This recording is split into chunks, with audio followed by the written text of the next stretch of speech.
Celebrity Chef sent me this butter crock to try out, so I thought I'd show you how I set it up.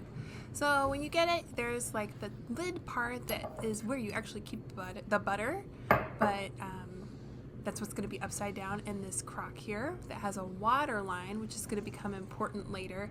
And then that's my own water and butter.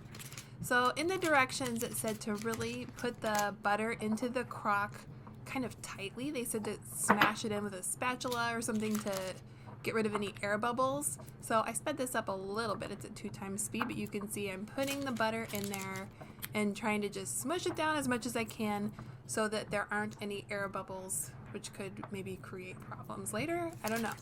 But here it is. I'm getting all the butter in there.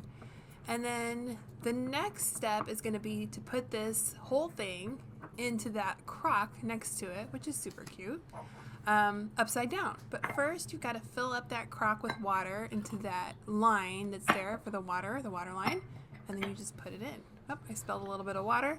That's okay, but you can see what it looks like. And then you can keep this on your countertop. I think it said you can do it for up to 3 days.